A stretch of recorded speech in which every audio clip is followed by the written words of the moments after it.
allegiance to the flag of the United States of America, to the republic for which it stands, one nation, under God, indivisible, with liberty and justice for all.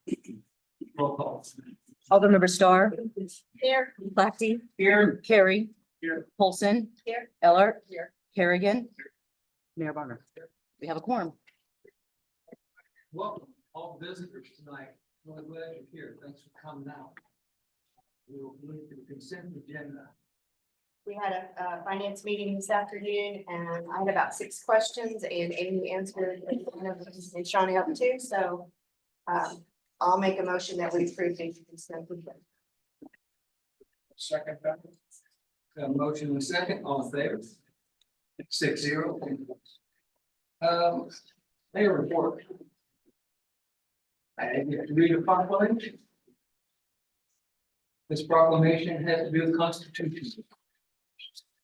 Whereas our founding fathers did decree and establish a Constitution for the United States of America to require the good fortunes associated with personal freedom for theirs and future generations. Whereas it is vitally important that the terms, conditions, and meanings of the Constitution be fully understood by all citizens, so we may uphold, protect, and defend it against possible infringement.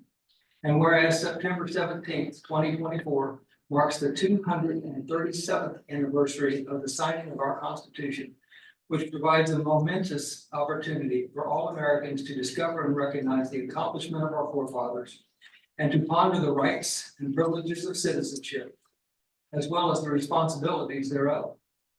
And whereas we, the people of the United States of America, do enjoy the blessings of liberty, the guarantees of the Bill of Rights, equal protection under the law under our Constitution, and the freedoms derived from it.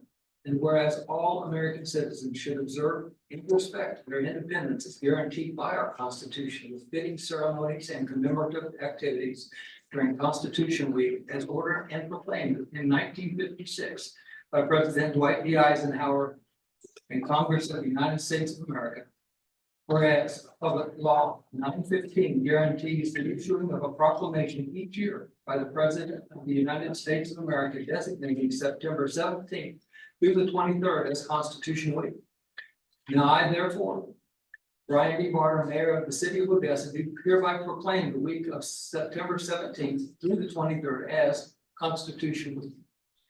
And ask our citizens to reaffirm the ideals of the framers of the Constitution in 1787 by vigilantly protecting the freedoms guaranteed to us through this guardian of our liberties, remembering that lost rights may never be regained. In witness whereof I have hereunto set my hand and caused this seal to be affixed this 9th day of September, year of our Lord, 2024.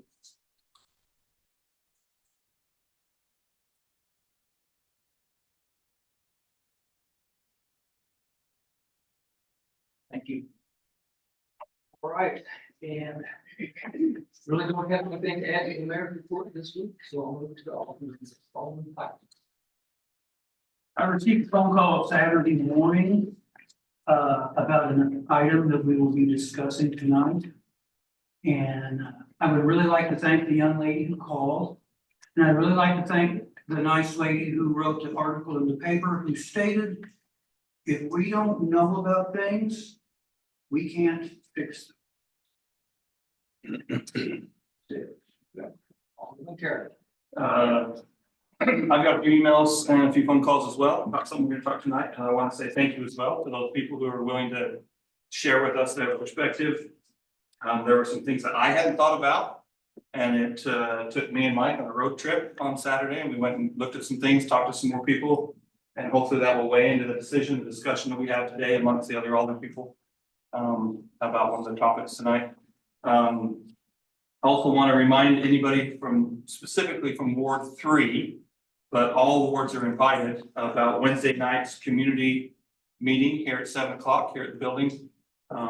Me and Bob will be here, and we look forward to talking to you about some of the topics that we have been interested in. Alderman. Nothing tonight, Mr. Mayor. Alderman. Nothing tonight, Mr. Mayor. I want to remind everyone about this the 21st of September, we're having an extra bingo for Odessa Outreach. So I'm sure the place will be packed, but I want everybody to know. Alderman Terry. At this point, I think everything's been said that needs to be said. Again, for all of you that have expressed interest in our committee that is being formed, I appreciate your endeavors. And unfortunately, seem to have an abundance of applicants. And at least in Ward 3, I don't know how many Colin has talked to, but I've talked to 6 people. So we are only going to be able to recommend 2 of the people that are involved, that want to be involved. If we are not selecting you, it's not because you are not qualified. It's just that you're going to have to make a decision. And fortunately, we're going to have more that be informed are not going to be on this committee than we are going to inform that are. So again, I just want to thank you up front for taking the time and the spirit of trying to get involved with your city. Thank you, Alderman. Did overlook something I want to put on the mayor's report. I did attend the ribbon cutting out at Universal leadership out there, and just want to thank Scott Duncan and his team again for the wonderful work they're doing out there. That building, if you've not been out there, you should. You really appreciate it. You've seen it before, how it looks now. The transformation is just remarkable. The effort he's put into revitalizing that area. It's Sydney mentioned, and so I have a time ribbon cutting and enjoyed the ceremony very much. So thanks for that. With that, we'll go to.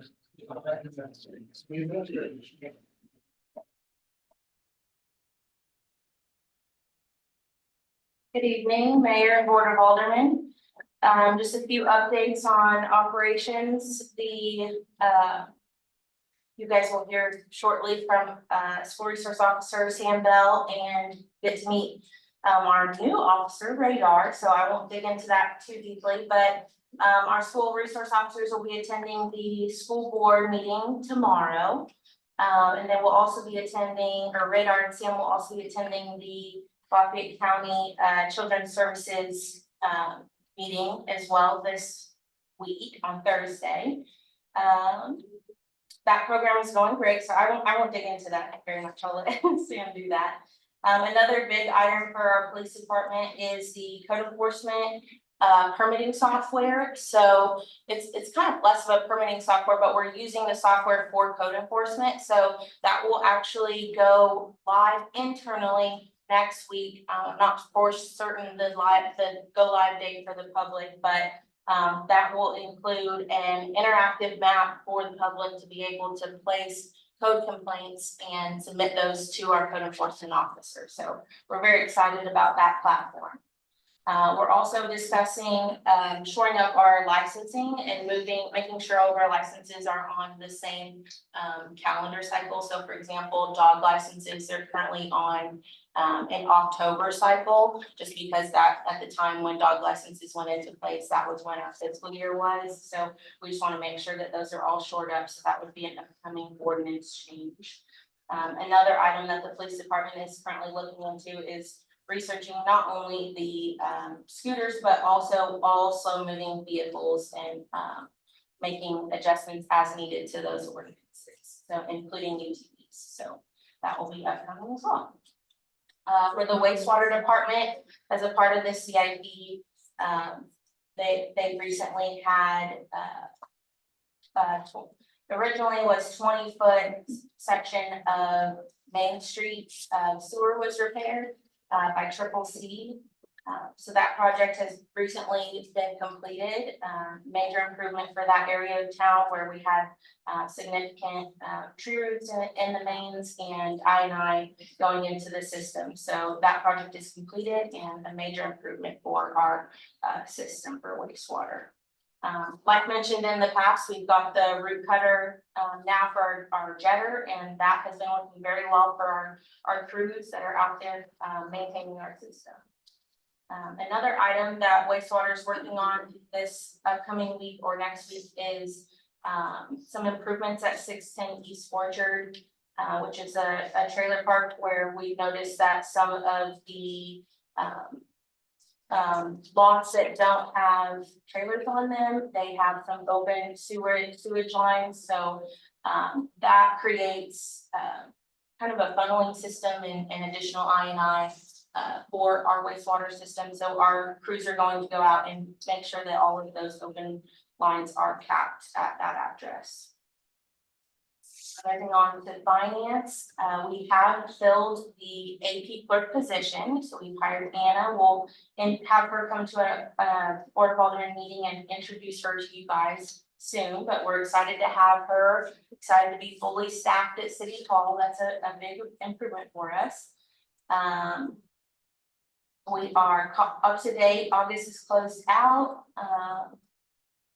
And another big one, you guys will love this, but we have received a response from our auditors that they have they have emailed and verbally confirmed that they will be providing us with their adjusting entry soon, and hopefully the draft, which is a huge improvement from the last 2 years from our auditors. So we'll wait and see if we get anything, but we are hopeful.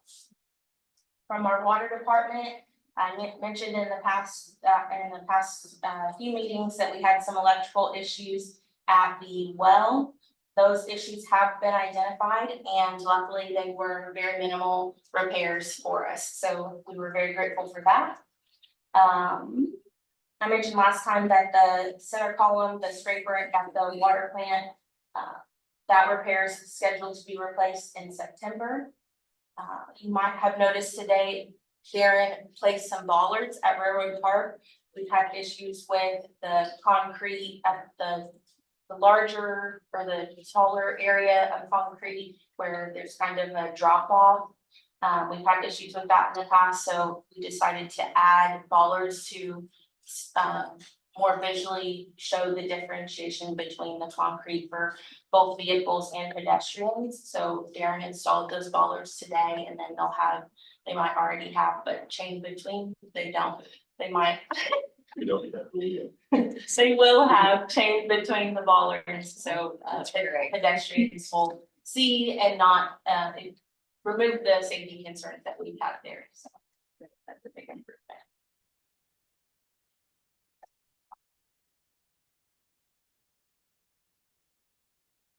One of the items that we had on the CIP this year was to replace the sand filters at the water plant. We originally got a quote that was for less dollars than the quote is now coming in for. So unfortunately, we're going to have to withhold that item from our CIP this year. So just to let you know, we will not be moving forward with that item in this fiscal year. We'll have to budget for it for next year. One of the upcoming things that we'll be doing in the next couple of weeks is flushing the system. So this is something that we typically do on an annual basis, but what it does create is for our customers is a lot of times cloudy water or yellow water or sediment in their water.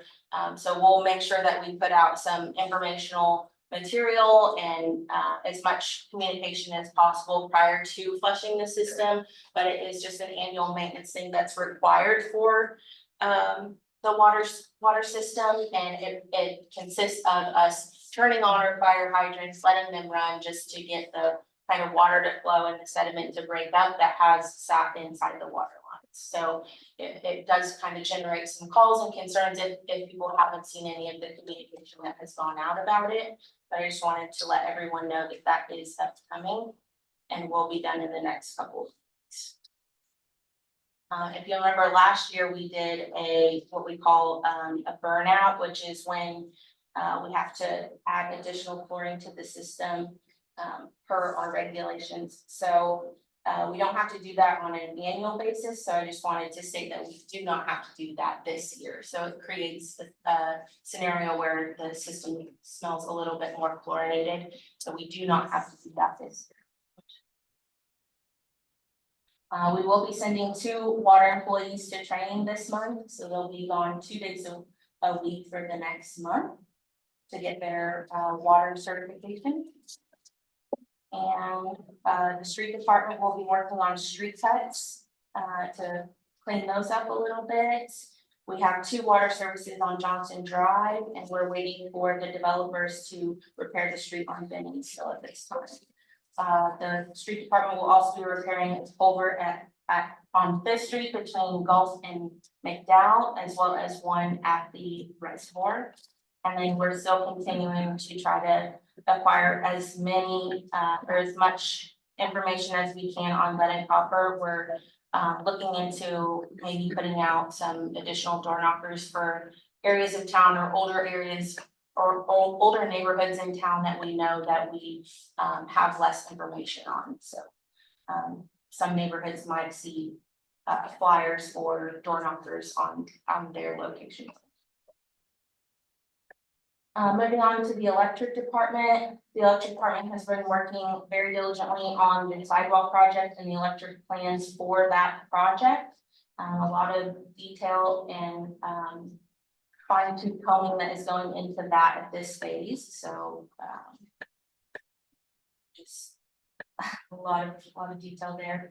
We're also getting closer to hopefully moving forward with our Doppler software, which was the software we talked about in the budget process for the emergency calls for water and electric. So currently our emergency calls go directly to Troy and directly to Darren. So this would be a software that would include a call center that would allow customers to place their emergency calls and then follow up with a way to track the progress of the emergency, whether that be a water main break or a power outage.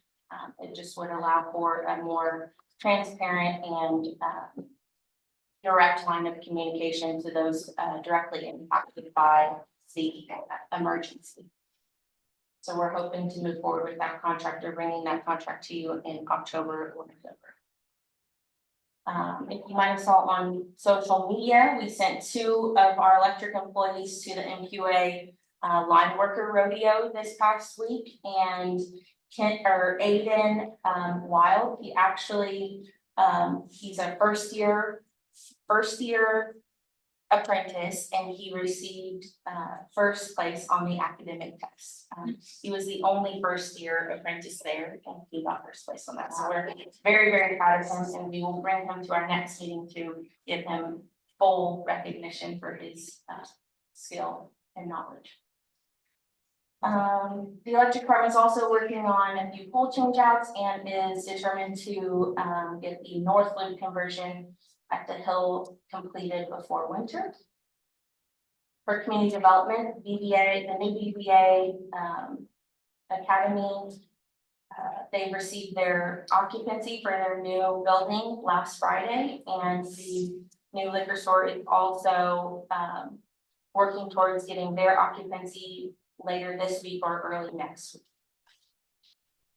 For city clerk and HR, we are working very diligently to get as many of the business licenses pushed through our new permitting software, and that's going very well. We're getting quite a few positive responses for that. So, and then as you all know, the MML is coming up this upcoming week, so that will be the beginning of next week. So Karen and I will also be working on a great deal of handbook improvements. We're attending a training early next month for or through NPR for that. So we'll be wanting to implement those changes as soon as possible. And then also I'll be working with Kenny on a fats, oils, and greases program, which will be an ordinance change to make sure that the businesses that generate cooked foods, making sure that they are cleaning the grease traps and not allowing grease to enter our wastewater system. Well, Thank you, Joe. You know, a wealth of information about what's going on in our city. Well done. Thank you for your efforts. All right, with that, do we have any public comments tonight? yes. State your name and what board you're in. Hello, everyone. Good evening. My name is Sarah Hawthorne and I am a part of Ward 2. Lifelong resident of city of Odessa and the county of Lafayette County.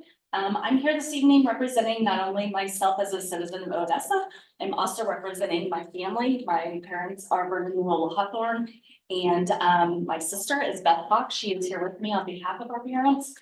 We're here to discuss the issue on the agenda of the proposed resolution authorizing the mayor to enter into an agreement between the city of Odessa and ZMR for bulk waste delivery. So I am going to start with kind of a chain of events as we have witnessed over the summer for everyone to be aware of what we have seen and what we know and what our concerns are, and then just questions in general for everyone to consider as you're entering into this contract. Because our proposal on behalf of ourselves, the citizens that have come with me that live on the county road and about 7 other families, we are asking that you decline this at this time for further investigation to make sure that we're doing our due diligence on behalf of not only the citizens of Odessa, but on behalf of our county citizens as well. So to start with, so for approximately the last 3 months, a tanker truck has been traveling. It would be north on 131, turning east on Star School Road, traveling 3 miles of gravel road to your, I believe you call it your east sewer lagoon. Is that correct? South sewer lagoon.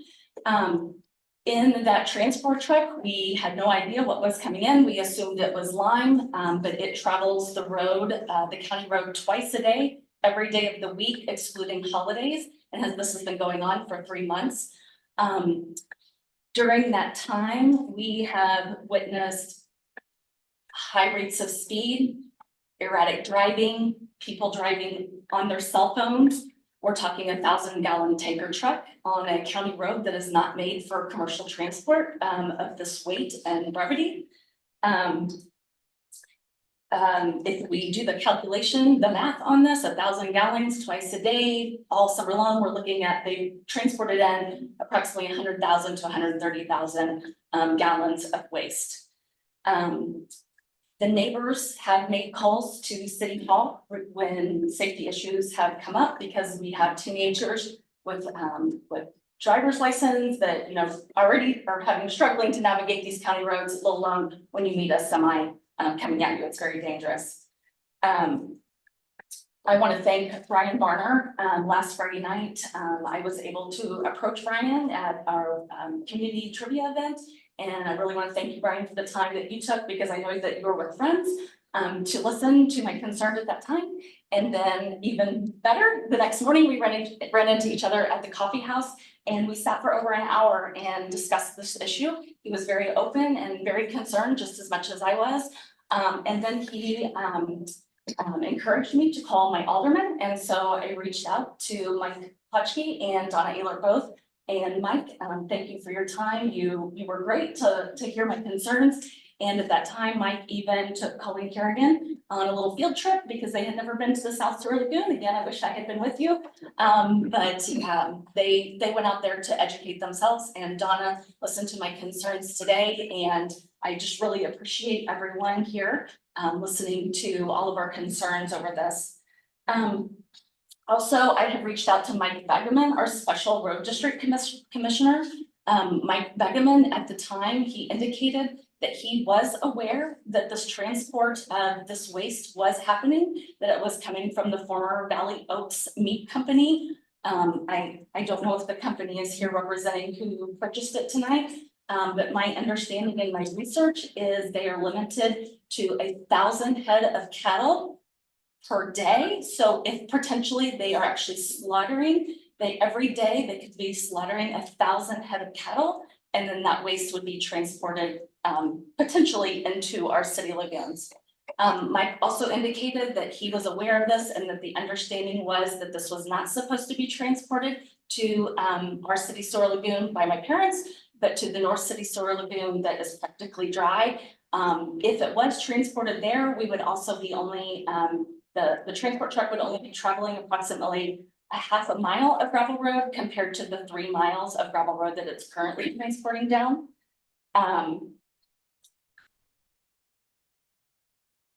So to get into more of our concerns, when the county roads are already taxed with overuse or not, or lack of abilities to maintain them regularly, we're already seeing troubles with our school buses. As we know, during the freeze and thaw of the year, these cause soft spots in the roads, and our school buses oftentimes have difficulties getting through those soft spots. So if we continue this level of usage with a commercial transport truck, that's only going to worsen our roads for our school buses, our mail carriers, and even our trash trucks.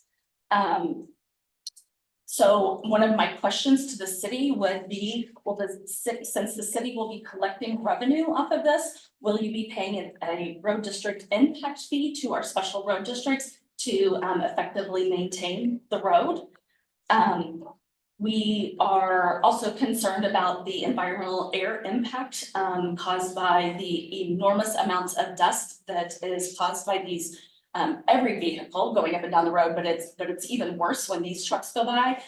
We do have community residents that, you know, are in cancer treatments and things that, you know, that the air quality is important to their healing process. So we're also concerned about the bridge below our farm and into the lagoon. What is the weight limit on that bridge? That is only a box, it's concrete, but it is a box culvert bridge. So we want to understand, is the weight limit even being met, or is it being exceeded? We understand that there at least used to be a law on the books called a Frost Law regulating commercial transport trucks in the state of Missouri traveling down county roads such as this on a regular basis, not seasonal, so it does not pertain to, you know, harvest season with our large grain trucks coming in and out. But I don't know the answer to that, but I'm just bringing it to your attention that at one time there was a Frost Law on the books.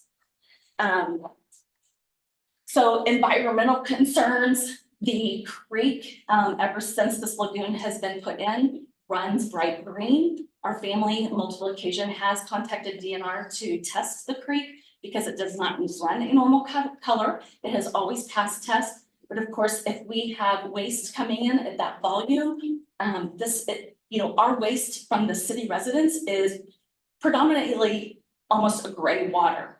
But when we're adding what we don't know what is in that truck, could be either manure or is the slaughter biohazardous waste material of blood and excrements and things like that.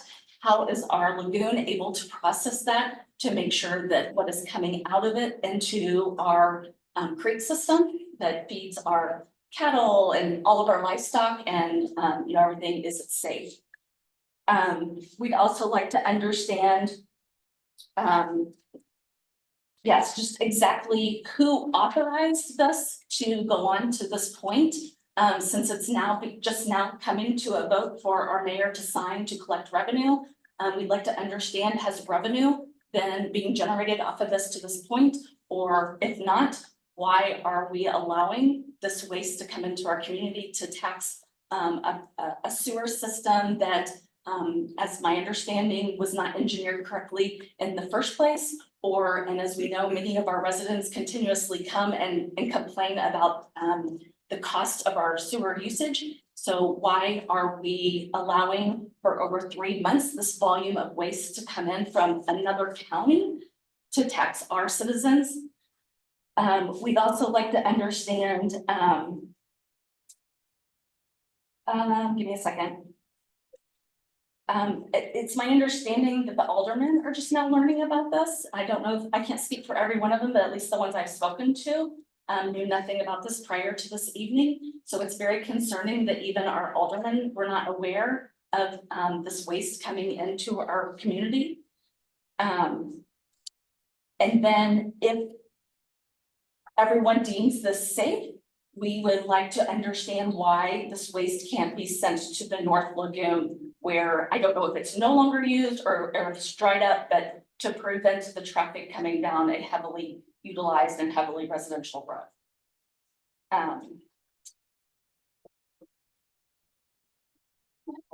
believe that's all I have, so I will leave that to leave my comments and see if anyone else would like to comment this evening. Pretty much covered. Do you want me to stay or no? Thank you. Okay. Thank you so much. Appreciate it. No, very well. Yep. All right. Any other public comments? Not, we'll move on to old business, we'll move on to new business. First up is the special event permit for Brian Horn. This is the request for street closure of Opera House Limited from Broken Dollar Court to Hereford Court for private party. Brian, you want to come and speak to that? Sure.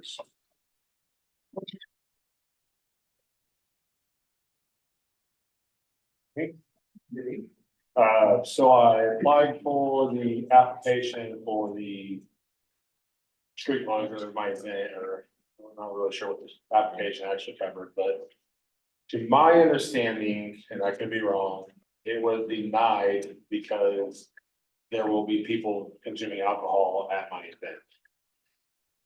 It was denied for street closure because of alcohol. Had there not been alcohol, in my understanding, they would have been approved to do street closure. And I just wanted to clarify that, like, I'm not selling or providing alcohol. It's a private party on private party, private event on private property. And the only reason I'm even asking for street closure, which is just between my house and my neighbor's house, which that's my neighbor right there. We do I've done this party for years. We do a bounce house across the street in his yard for all the kids. And there's a ton of foot traffic back and forth. These little kids, you know, they don't look, they're just running back and forth. So I was just asking to try to get street closure. My house, one side of my house, the other side of my house, which would affect absolutely nobody else in the neighborhood. Just for safety concern, is all I want. And to my knowledge, and I could be wrong, I don't know, but it was just rejected because there will be alcohol in there, which didn't make any sense to me.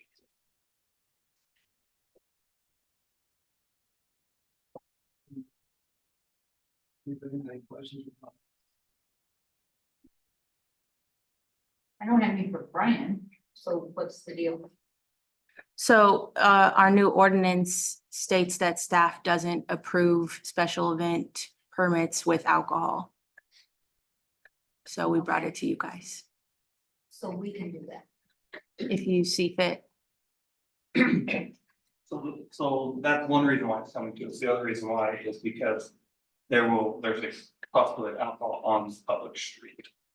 That's the real reason why it was denied, That's against the law. which is against the law. Ordinance. Ordinance. Or the ordinance, yeah, sure. So if Yeah, so in- that wasn't the case, then It's words it and never would have come. to it's words and legality. Yeah. That's what we do. Yeah. Yeah. So, like, we're not planning on really having a party in the street. It's all gonna be essentially my front yard. There's just a lot of foot traffic back and forth. Is the only reason I thought, man, the street closure would be nice, just to. I mean, we probably have between 75 and 100 people show up to the party every year. And it's like, out of those, let's just say 100, out of those 100, there's probably 50 of those are probably kids. 12 and under. And then all they wanna do is go to that bounce house, and it's just back and forth, we do water balloon fight. You know, badminton in front yard, we always do a lot of stuff, it's mostly for the kids anyway, but. There's just a lot of foot traffic, and I just thought, man, it would just make sense to have some road closed signs out here. When it would not affect literally anybody else, because the whole Centennial Hills loop. And it wouldn't block either cul-de-sac, Broken Dollar or Hereford. It would only block me and him. And me and him are who host the parties. I appreciate you trying to do it the right way. That's right. And, yeah, I don't know. We talked about this ordinance a lot Yeah, and we don't want it to restrain it, but we're responsible for keeping things safe. So, so in the years past, like, we're typically, you know, you can see when you're coming down the road, there's something going on down here. And we don't really get a lot of traffic through there anyways. And most people just go around the block when they see there's something going on down there, so. If you don't get a lot of traffic there anyway, why are you requesting to close the street? Just for safety concerns. Because if you're not requesting to close the street. We don't have any, I mean, you know, we're not giving you permission to drink alcohol on public streets. Right, But I think the deal is closing the street. Yeah. And you have said in here that bring your own bottle, so right. there will be alcohol at your party, and how, we don't know if it's standing in your backyard, standing in the street, or, Right. I think you could get along with this without. the street. I absolutely can. And then are Right. you agreeing with me on that, or is that? Well, when the application first came in and City Hall asked me to do my portion of the background on this. You know, when you're having alcohol at an event, you most likely that will end up in the street at some point. My staff was not requested in this particular event, so there's no way for my staff to police that issue, whether it is or isn't in there. My recommendation was for it to go back to the applicant to reapply, because it sounds like he'll have more than 20 vehicles there, which if it fits the ordinance as it was written, then he would get a permit to allow the multiple vehicles to be parked there. If he has 75 to 100 guests, there's a likelihood of 20 or more vehicles. That did not require a closure of the street, which we could do on an administrative level. But since it required Alcohol. that since there would be alcohol presence and he marked that on the application, we're just bringing that back to you for the ordinance. Another thing is, like, when they came to us at Puddle Jumpers, if they're selling it, I know you're not selling it, but there would be alcohol. I mean, we had to make sure that alcohol was not being give young, I mean, you'd have to be over legal age to drink it. And that comes back on us to say, do you have fencing? Do you have security? Do you have armbands? You know, just keep people in and out. I think if you close the street, that's another layer of underage drinking that, you know, which that we would have to consider, you know. So where I was at on this deal was like, and as far as I know, like the city doesn't have any problem with me having my party. They just said, hey, if you want to try to get street closure, you need to present it forward. So I figured I would shoot my shot and Right. present my case and tell you why I'm here. I hope you understand it. Yeah, absolutely. The alcohol and us saying, oh yeah, go ahead. Right. You know, everybody drink alcohol at your party or not, wherever you're at. Right. I don't think we can do that according to our ordinance, the way it's, you know, our law are written Right. at this time, in my opinion. I do have one other question. Not necessarily on street closure, but what is the noise ordinance? Like how late can I be noisy? Not get drunk. There's no time on it. Obviously, reasonable and prudent would Right. be, a peace disturbance complaint or disorderly conduct complaint can come into my staff at any time, which then forces us to do an investigation. And it's really not up to you or your guests. It's up to the person that calls I got us. you. Reasonable and prudent would be the best answer I can give people. Sure. So I just want to be clear for everybody and yourself. You're correct. There's nothing wrong with your party. Right. There's nothing wrong with you having alcohol at your party. But the moment the alcohol steps onto the street, Right. that's the problem you have. Right. Is it now becomes an ordinance that's breaking law. And if there were no alcohol involved at all, the street would be closed. That would be no problem at all. There's nothing wrong with that at all. It's just the alcohol. That we have to hold ourselves to. But I would encourage the applicant to reapply if we can do it on an administrative basis. It would not have to come back to a board meeting, and that's something that our staff can get done relatively quickly. So if he reapplies and says alcohol, no, then he's okay. We just can't Because he would have, close. because it's such a large event with over 20 vehicles. They would still need a permit for Right. parking of vehicles. But then it would be fine. I think what he's saying, if I would have just said no alcohol, then you would have said, yeah. You What if they were gonna close the street or not? Right, and then at that point, let's just say somebody's standing. Oh, because it has alcohol, period. Drove by and wanted to point it out. So And the that- board has to approve it, not us administrative. Kind of, yeah. I got you. But if you remove the alcohol. Oh, okay. then we would look at. But it he's not as removing the alcohol, he's removing the street closure. No, we're saying if he removed the alcohol. If he reapplied, I got you. But that's not what he's doing. The problem with it, you know, there's gonna be alcohol there. I mean, they've already BYOB. So maybe future years, I don't know. The point is, I'm not trying to go around what he's trying to do. Let's do it the right way. Right. He wants a lot of vehicles parked down there. Let's let him have it apply. We will look at the impact for safety and security, getting ambulances, fire trucks, police officers down that road. But if we see that there's no issue with public safety and it fits the criteria, the city staff can implement that permit based on how I understand the ordinance you all just passed the last board. So Mayor, if I could, Chief, if you look at section 2-565 in the new ordinance, it says the Board of Aldermen shall review all special event permits involving the consumption of intoxicating Correct, and I liquors. put that in my response to. Right. And that's But why I guess my point is that if there's alcohol, To it still has to come here. Right, Right. that's why it's there, because the alcohol.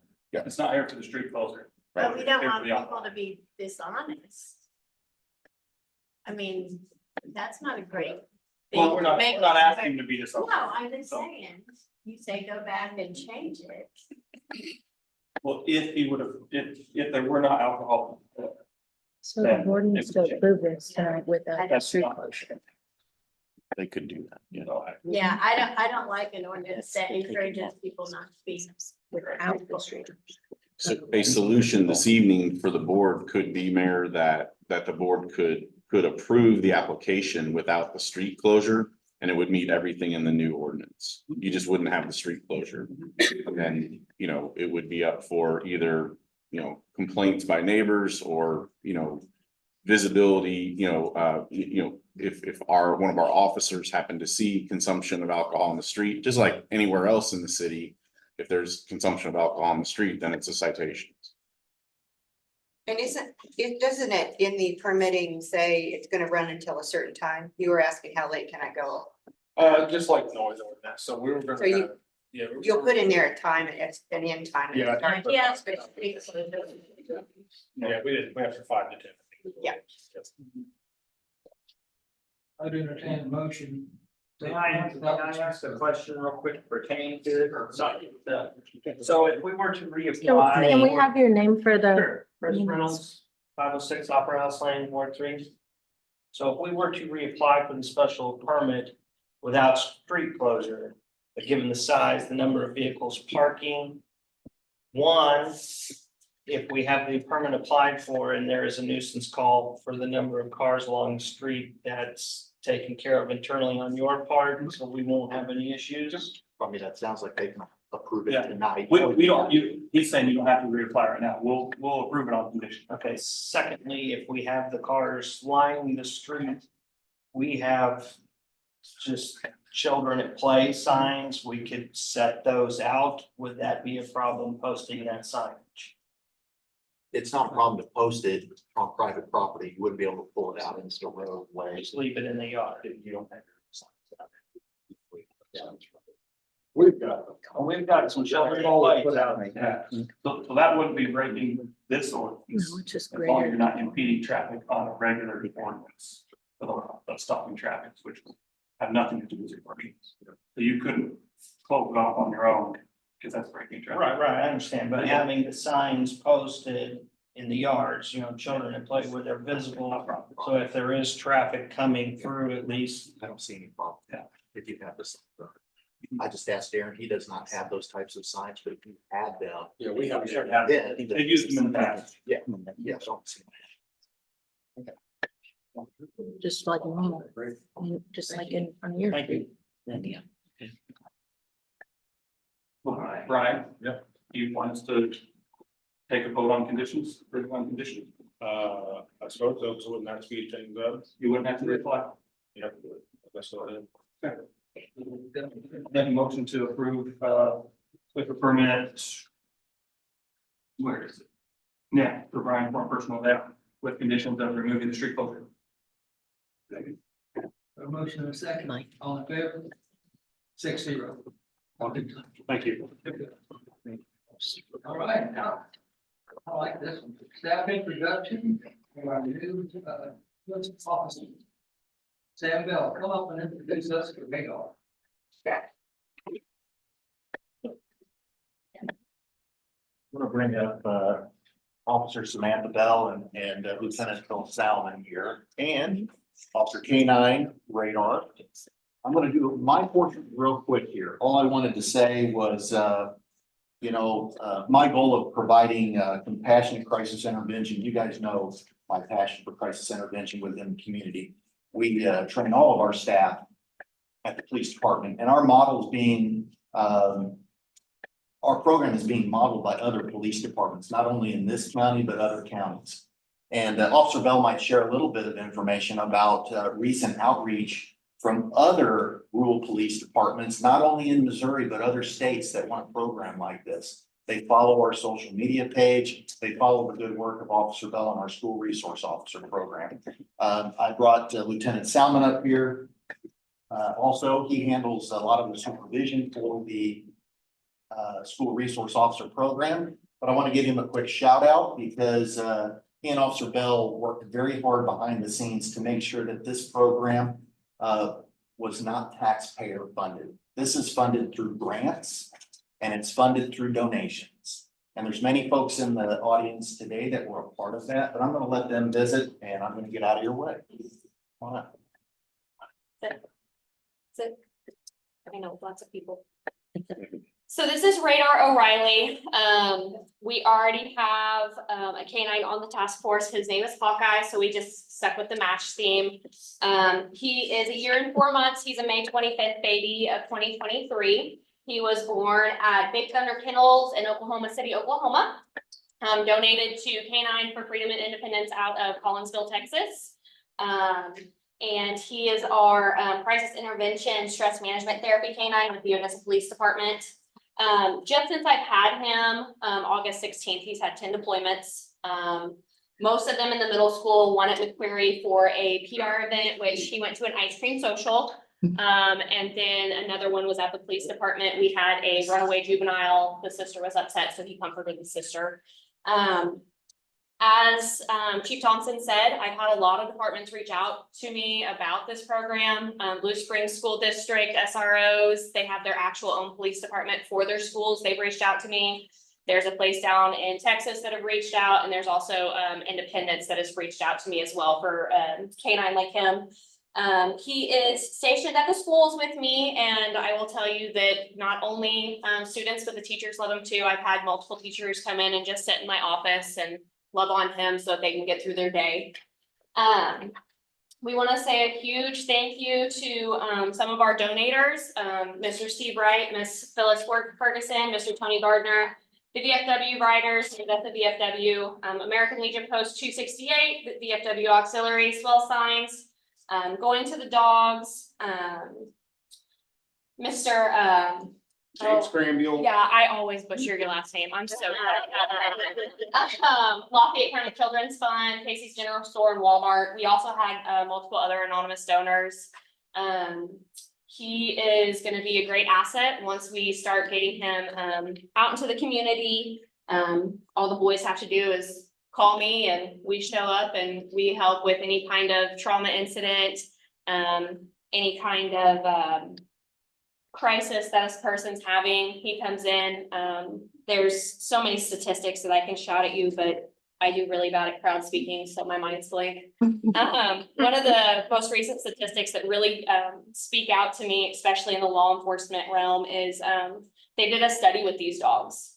And we normally get about 30% of the information needed from I don't like to call them victims, I call them survivors, with any kind of domestic rape, anything like that. And when we bring these dogs in, we can get up to 85%, which helps us close the case quicker on their perpetrator and helps us build a connection with these people better. And that's really my biggest goal for him, is just to help us, help the community, make sure that, you know, he's saving lives in his own little way. So he still is very much puppy. So we have more training to do, but he is, he's pretty well trained up already, and he's already doing some awesome things. So does anybody want to love on him? Always. I'm gonna do a quick sweep right here, and then I'll come back. So while she does that with the donors, we really want to say thank you to you guys. We were able to raise over $11,000 through that list of donors. That this money is been put into a fund just for Radar. So we've used some of the money to purchase radar, but other money will be used for upkeep of radar and other expenses so that we don't have to have our taxpayers paying for that right now. So I have a question. In the morning when you're helping my kids get out of my car, he isn't there. I've been expecting him to be there. Where When is he? I work a security detail, this dog is not trained to save himself or me. When I'm working a security detail like that, he's actually in his kennel getting his R&R before the Okay. chaos. I keep expecting to see him and. I'd love to have him out there. Unfortunately, like I said, if something was to go awry, God forbid it ever does, he is not trained to save himself for me. So he stays in the car, or actually he stays in his kennel. And he does really good with that. Normally, whenever I walk in, I disturb his nap. Because, you know, we have to have our nap. But yeah, otherwise, he would be right out there with me. Anytime we have a change of classes or anything like that, he gets to come out towards the end. Yes, that's a wrapper. Come here. I have figured out that, He already knows. kids love him so much that they'll be late to classes. So the first day we learned really quick that he doesn't need to, be out whenever the switch of classes. But we have a couple students that this is how they start their day. Especially some of our, I don't like to call them special needs. There are more loved kids. They tend to start their day with him. Great start. Yes, I have one kid that this is how we start math class every day. Because he needs some extra loving before he goes and does math. So radar goes in and flops over on his back and gets pets and the kid does his math for the day, so.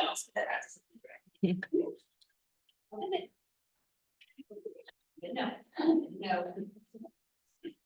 He very much has lab nose and he loves everything, so. Definitely fun.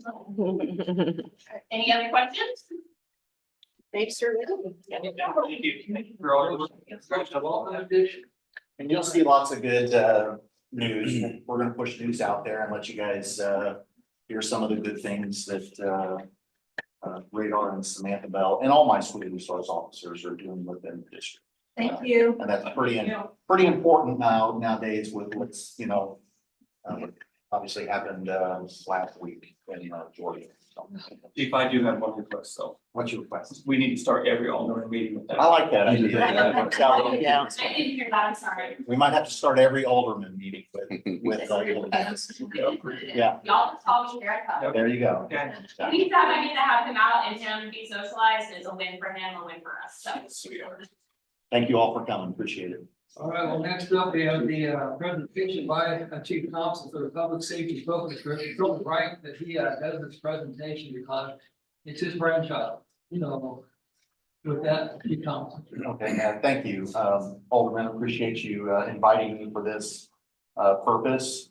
You guys will find I passed out a stapled document, got the city logo on the front.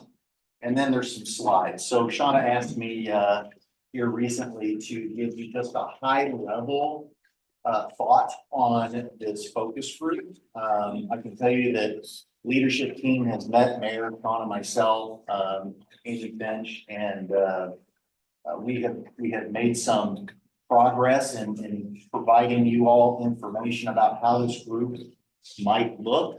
I want to be clear, this group is the community's group. This group is not my group. This group is not the police department's group. This group, in my opinion, will be community-based, community-led, okay?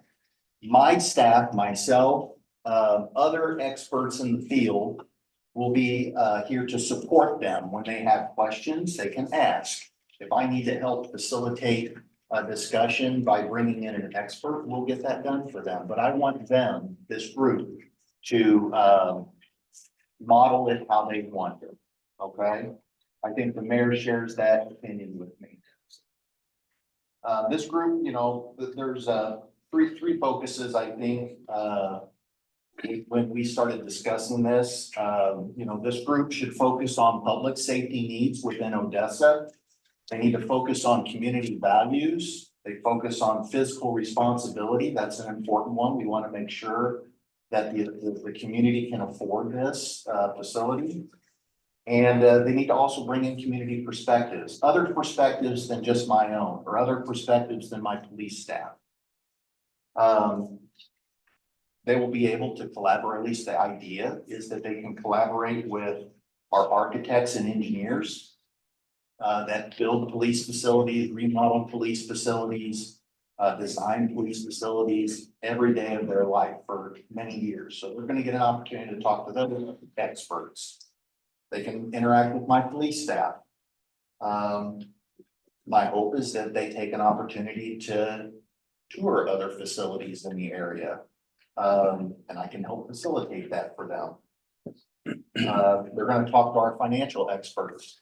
They're going to talk to our city experts. Shauna and Amy can bring in a lot of history into this group about other projects, other municipal projects before the city, other projects that require taxpayer funding throughout the county. We can provide that information for them. We can bring in risk management experts. Some people don't recognize that city facilities also, cost to insure, and you want to make sure that any facility that is utilized has been thought through by our risk management experts. So if you flip to that first page, you'll see some tentative timeline, okay? In discussions with the mayor, his goal is to bring in resumes in an application process. We're still developing that, but we believe it'll be an online format for folks to bring in, share their resume bio with the mayor.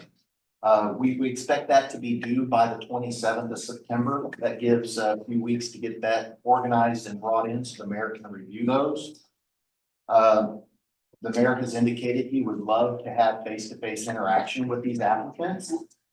Those face-to-face interactions will be with the mayor, not with me, not with Shauna. We want the mayor to vet those applicants through this community process. And then through that review, we hope to make an announcement to you all, Board of Aldermen at the October meeting, October 14th board meeting.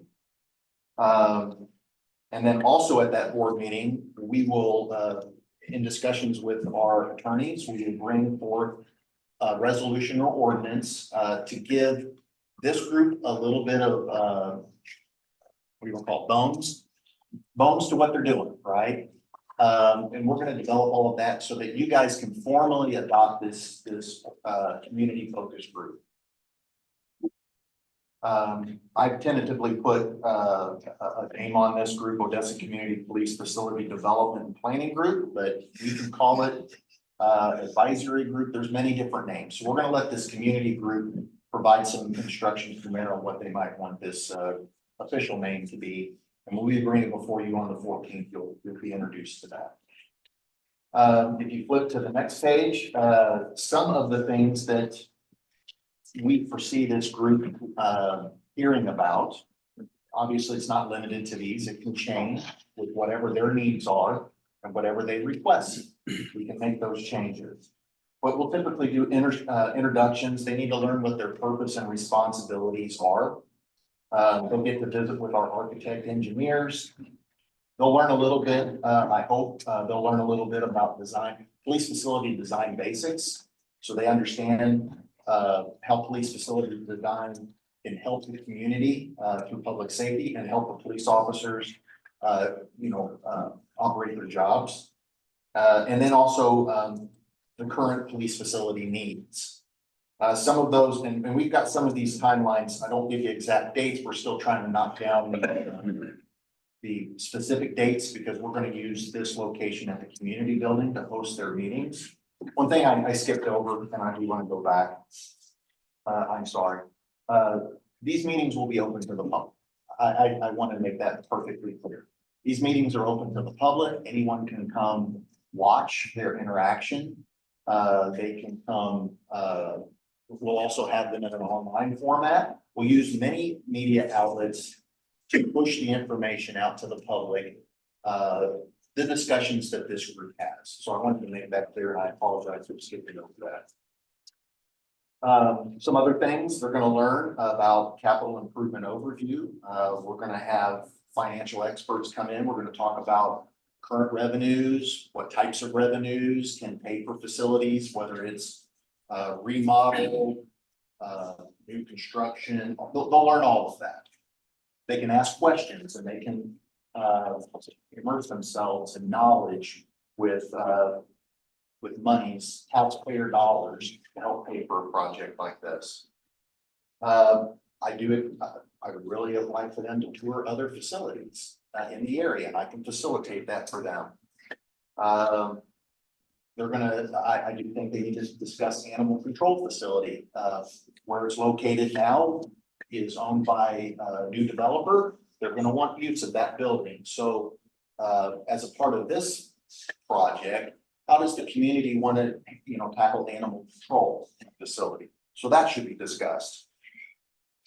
We've already had a needs assessment study done, that's done by our architect. So I'm gonna have him come in and share with this group how he came about his study and how that information can be useful for them. Also 20-year needs growth. That's about the best we can probably do with growth. But we're gonna bring in as many statistics as they need to help through their discussions. Again, the tour, I hope will be part of that. We're gonna get some experts in construction so that that the architect engineer might be giving you construction dollars, price per square footage type of information. We're gonna actually bring in experts in the construction field so you can hear directly from them too. This group can hear directly from them too. And then to bring it all to a close, this group will come back and report this information to you, not only at the end of their work, but also throughout their work. We hope to have, anytime you have a board meeting, we will put it on the agenda. You guys can discuss it as well. We'll bring in either their chair, or we'll bring in the group. We'll bring in folks to bring that information to you, so you guys can also hear what they're discussing. And then at the very end of their service, we hope that this group will make a unanimous recommendation, that they come to an agreement with their difference of opinions, and they come to an agreement and they bring that recommendation to you all so that you guys can have more discussions. And then at the finale, we would also bring in community that could look different ways, of course, like I said, kind of high level, but bring them into more public information, community public information. It could be in this building, might be in a different building, we can move it around, make it convenient for folks to attend these. Other than that is what I really wanted to bring to you today. Shauna, do you have anything to add? That's good. Okay, again, that was very high level. We don't have a lot of the details on the calendar. We have been working hard on the calendar to make sure that we get these dates pinned down. All in all, we see this group participating in probably 4 months worth of work, 6 months total overall between you all passing a resolution or some mechanism that starts it to the point where you get these public informations completed. But about 6 total meetings for this group. So we would ask a commitment.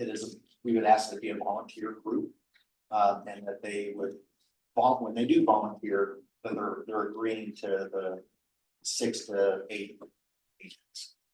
I'll say I've had 4 people in my ward contact me and want in on, so it's really nice that we have community interest in it. And that's what it needs to be. It needs to be a community group. Thank you. Thank you. If you guys have any thoughts or ideas about structure of this, please email me or email Shauna so that we can make sure we take your ideas, plug them in. Thanks for doing that. Looks good. Thank you all. All right, next up, we do have the resolution number 2023, proposed resolution authorizing the mayor to enter into an agreement between the city of Odessa and ZMDR LLC for bulk waste delivery. Take the motion and second, then followed by discussion. That way to do it. Unless someone wants to make a motion to postpone. I think we need to discuss before we decide. There's some questions I have for Kenny. Yeah, so Sorry, Kenny. Or I don't, you may have. We got to do a motion first, right? Motion, second, can we discuss? Motion to approve. There's several ways. Yes, motion to approve. We can discuss first. You won't be approving. We're gonna amend this. Motion. Second, and then we'll discuss. Okay, That doesn't include it. go ahead. Make a motion to approve, resolution number 2024. DMDR LLC. I'll second so we can test. Yeah, that's why I want to talk about it. That's the only way we can talk about it. Go ahead with the discussion. Go ahead, Colin. I want to say thank you. That was very well prepared. I appreciate all the effort and the concerns that you have. They're very real. The perception that you had was not what me and Mike had first thought about. And you brought up some great concerns that have caused me pause to think and caused me to want to get some more information and not just rush into a yes or no. I'm glad Kenny's here. He's the expert on our plant, and I have some technical questions for him on his thought process on that and finding when the decisions are made, what his thoughts are on that. So first question is, does it, when it comes to the plants and their processes, does it matter which plant this goes to? Which one can handle it better or anything? Is there a reason why we chose to go to that plant versus this one here? The southeast wastewater plant has an equalization basin. So we can bring the wastewater in as slow as we need to, or as fast as we want, depending on the load on the plant. We don't have that at the north plant.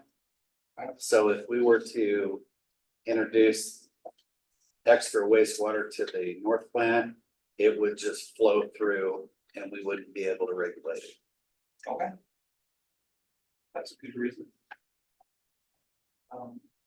I want to bring up the issue of this, I'm hearing that this last 3 months of this going on that she brought up has been testing. It's actually been, it actually began in April. So it's been going on for over 5 months now, not 3. And yes, the testing takes time. We need to know the strength of the wastewater, how much we can handle. And that all takes time. It's a biological test, so I mean, you can't just get the results overnight. You have to grow the cultures, takes 5 days. That's all based on flows. Our flows fluctuate up and down, so we have to reach a median in how much we can take every day. And each load is 6,500 gallons, not 1,000. So it's a significant amount every day, Monday through Friday from 8 to 2. Okay, so it's not like it's you know, a 24/7 thing. It's not on weekends, it's not on holidays or anything like that. It's just Monday through Friday. What kind of waste is coming here? All it is wastewater. That's what we do for a living. So we treat wastewater. That's all it is. Another contributing factor to the testing period was the fact that their business model has changed during that period.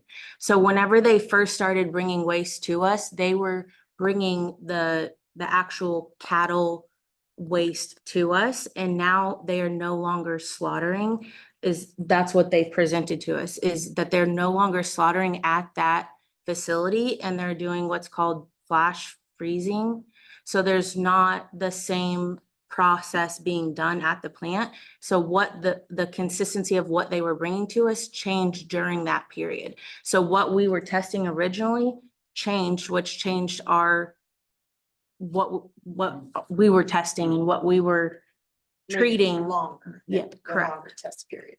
Correct. She's absolutely correct on that. In the beginning, the waste was much stronger than it is now. It is now filtered. So the solids is almost nothing. The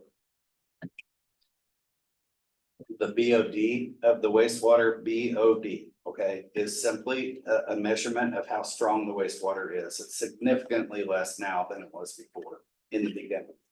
So as the waste changed, that delayed us from asking for approval and all, because we had to start all over again with a much weaker wastewater. And we can handle more now. But as far as they're concerned, it's a cost of doing business. And they are able to haul more to us now. Versus in the beginning. In the beginning, yeah, they could only haul maybe 2 loads a day, 5 days a week.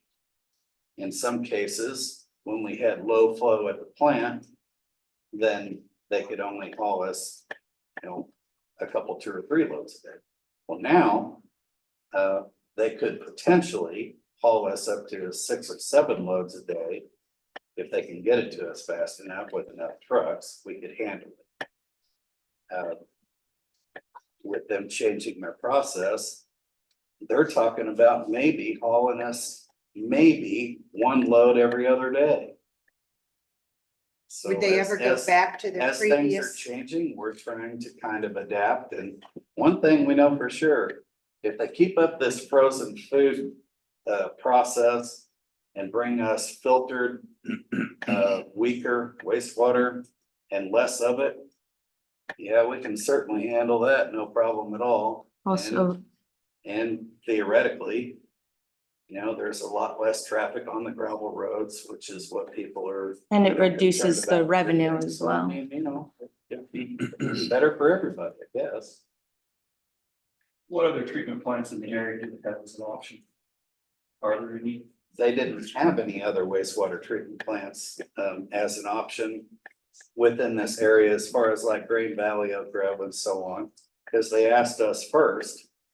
And we were the only ones who actually stepped up and said, yeah, sure, we'll do the lab testing and see what we can do for you, or maybe not. And as it turned out, we can. I mean, we're in the business to treat wastewater. And that's all it is. And the only one we can do is the south. Only because the south plant by design has an EQ basin. That means they can dump it in a basin and then we can pump it through the plant as fast or slow as we need to. The north plant by design was not designed that way. If you put something in that plant, it goes through the plant, whether you like it or not. No, we don't have an EQ basin. We don't have a pump set up. We don't have any of that ability to regulate how much goes through every day. So the south plant is our only option.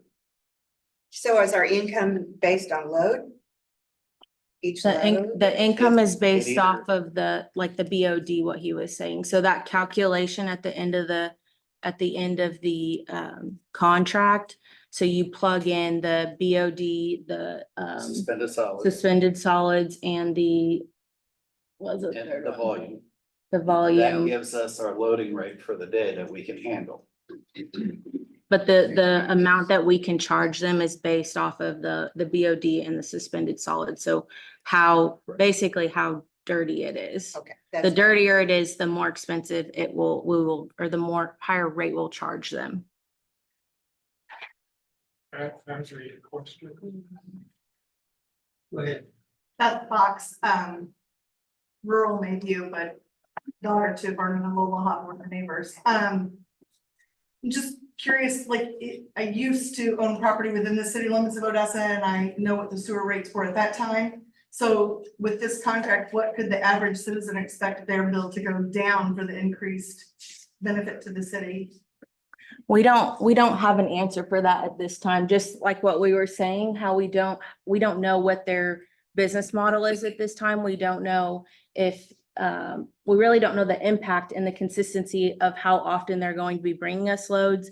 And, like what you were saying, if it's gonna be 2 loads a day, if it's gonna be 10 loads a day, we don't really know. If it's gonna be every other day, we really need to figure out really what that trend will be before we can determine the impact and the revenue that we'll get as a total, before we can put that into any type of impact to the fees. What about conversation? But we would take it into consideration for sure. I mean, it's revenue to the wastewater fund, which is the whole point of why we are wanting to move That's why forward. everybody's rates went up, was to Right. offset those costs.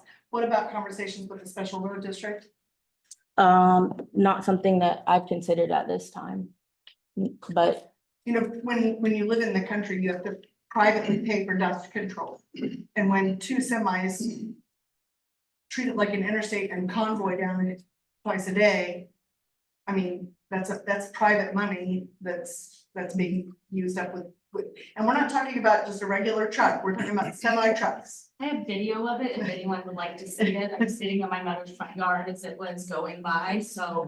and we have had conversations with the drivers about their speed and reducing it. It's not just that, it's a semi truck on a gravel road. When you crest a hill with an 8-month-old when you backseat your car and all you see is a grill, that will jolt you. Well, I called several times to city, but not to say anything, but just so everyone realizes that it is running at least 4 times, and it is running Saturday because we were outside. So, I mean, I will be at ring doorbells. Don't shake your head at me. It's there. But no, I promise you. Look, we have a We're lot- working on the bridge. We have a locked gate at the wastewater treatment plant. They're only allowed to haul to us Monday through Friday from 8 AM to 2 PM only. There is absolutely no chance that they can get into our facility without us knowing it. And they And didn't get so into the facility. there- I don't know what went down the gravel road, but it absolutely was not one of those tankers on a Saturday going to our facility. Okay, Can you? Okay, we need to get this back. That I know for sure. no, I know, and that's what you're saying. I have a ring, it's the same truck, so I knew it was the same truck, since I called 3 times on it. So I just want to make sure we knew that they are running 4 days, so, you know, in Charlotte, we've got 7 other families that can come in that day. Go ahead, Alderman Black. Okay. For us to go into agreement with these people, you know, it's pretty much a no-brainer. I mean, it's money coming into the city. Now, the other side of this coin is as they were all saying, living on a gravel road. Living in the country is not what living in the country used to be. When I was a kid, there wasn't hardly any houses on this road. I remember Hubert Van Meter's house and your all's house. Remember the Eggert's house on the end. There wasn't Magruders lived out there. There wasn't any houses. Back then, living on a gravel road, it was the farmers. Those days are gone. Okay, so Colin and I went out there on Saturday. And this bugged me. So Sunday morning I got up and my wife went with me. And I'm not the best mathematician, but my calculation was it's 4 miles back there. And it's 27 houses. We counted the houses. It's 27 houses. Unless you've ever lived on a gravel road, you have no idea when they say the dust, what they're talking about. It is. It's a lot of, that's a lot of Choking. Yeah, I mean, that's a lot of dust. Personally, I have a Class A CDL license. I have drove semis. There is no way in God's green earth I want to drive a semi down that road. Just because it's not made for it. Now, if you come in the opposite way off of M Road, you're talking 1.5 miles and 6 houses.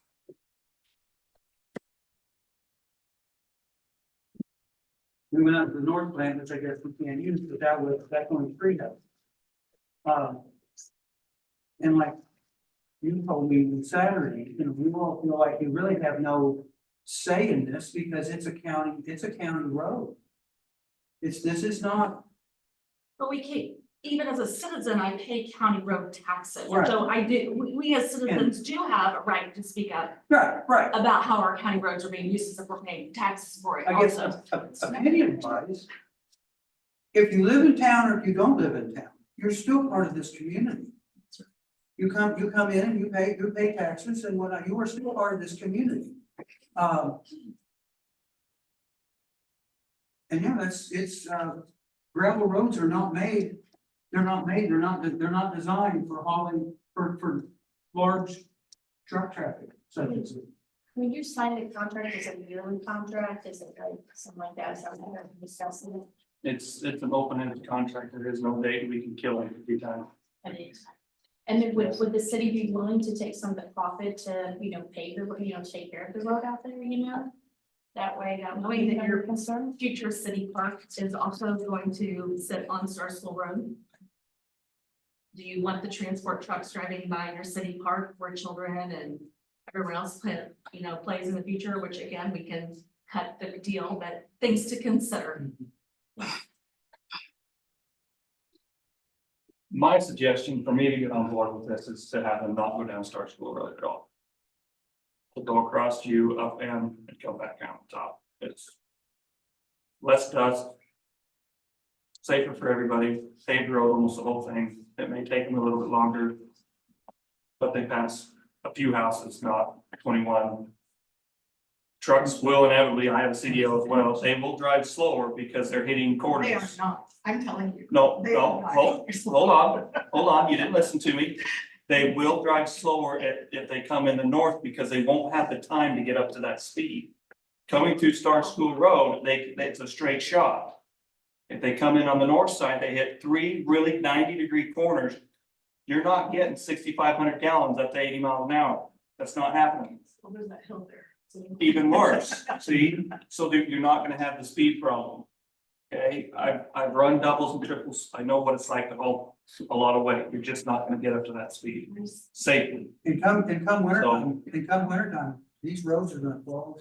We're gonna fall apart. They're gonna fall apart. So, Is that option?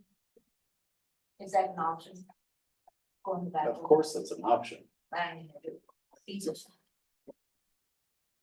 It is feasible.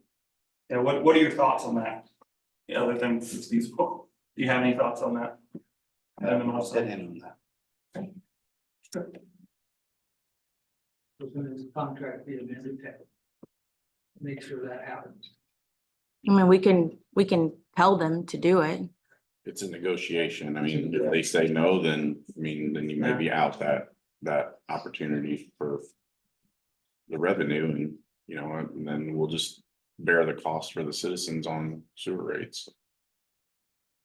So has the revenue been presented?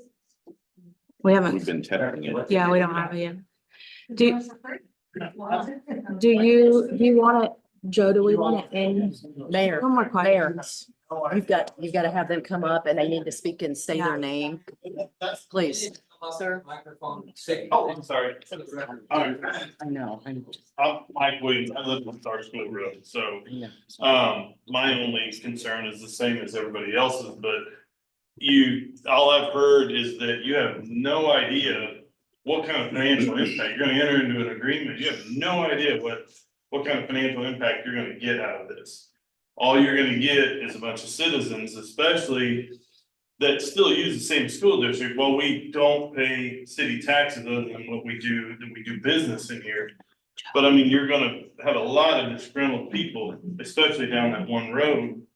You have no idea what kind of money that you're gonna make off of it.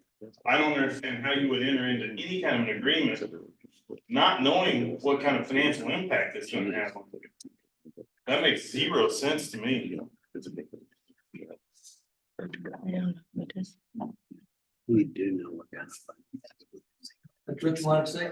Yeah, well, yeah, I mean. I have it in the board. for the most part. The board action. So he's saying we don't have any idea. Yeah, okay, so from there, you're making a motion to deny. And then bring it back at a later date. You'll do a motion postpone.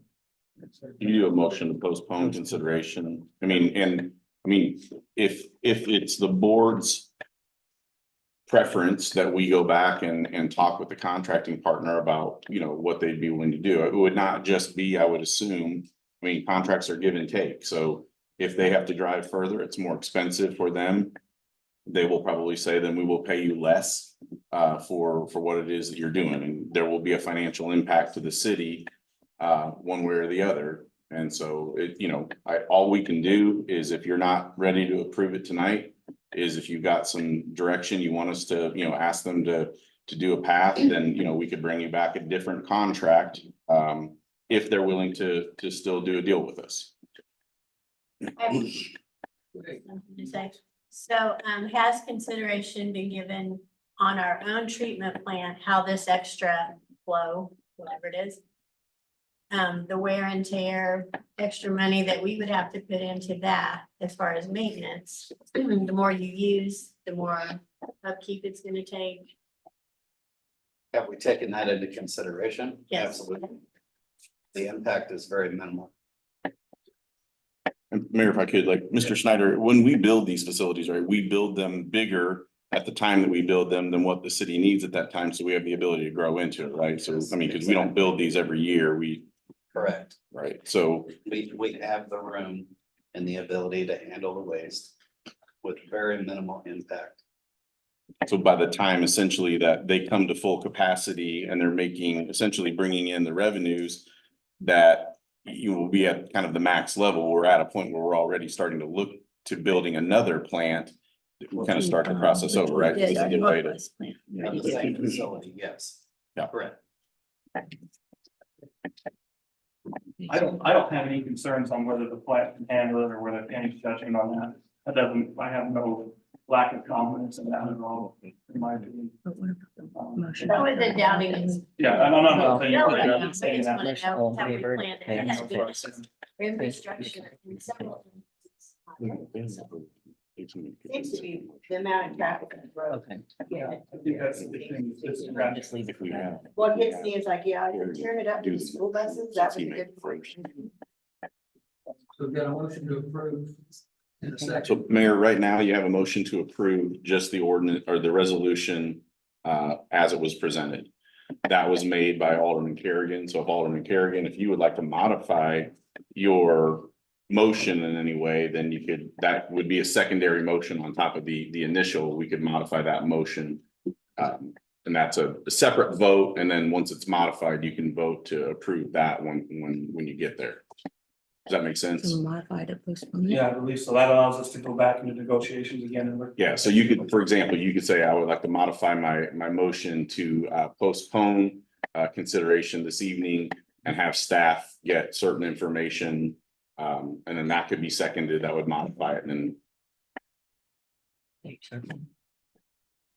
when it would depend on, like, you know, if you want us to bring it back at the next meeting, do you want to? You have to specify dates. Yeah. Postpone, correct? No, because there's no public hearing related to this one. If there's a public hearing, then you do have to give a date certain, but you can just say the next meeting. If that's what you want to do. Is that, that's what I would rather do. It's 23rd. I make a motion to postpone. So make a motion to amend your motion to postpone. First motion of approval to postpone, pending some contingency and further gathering information from the city. And seeking a different route. Yep, and yeah, seeking a different transportation route coming in from the north side and cost implications for that. Go ahead. No, if you're. I have a comment. Okay, do I have a second? I'll second. All in favor? 6-0. So now your motion is what Alderman Kerrigan just said, it's a motion. Now it's a motion to postpone with respect to that. I don't know if you have further direction than to give staff, but. I would just say if they want to say that they're going to give you less because it's a further drive and whatnot, I would push back on that. As a diesel mechanic driving on that on a dirt road versus a paved road, they're going to save money staying on more paved road. It's not that much further. And it's really not that much further at all. They'll save more fuel, more money in maintenance, and we'll pass less houses, be a little safer. So I would expect the same rate, just have them coming in a different area, different way. We need to make a motion to postpone. So that now the motion is a motion to postpone and that needs to be voted on. If there are no further comments from the board based on the motion to postpone. I'll make a motion. No, you did it already. I thought that's what you were saying too. No. Don's second. I'll the second. Yeah, they voted now, but so now it's So the motion that's pending Yeah. is the modified. So now they just need to vote on that modified motion. So I take a motion to approve the. No, modified- No. Right now, so you guys had a motion, right? Then there was a motion to amend that motion to make it a motion to postpone with the direction that was given by Alderman Carey. Right. That was voted, so that is amended. So in front of you right now is the amended motion to postpone with the direction to staff, and you just need to vote. All in favor? 6-0. I can explain to me later when I just. Scheduled meeting this Monday, September 23rd.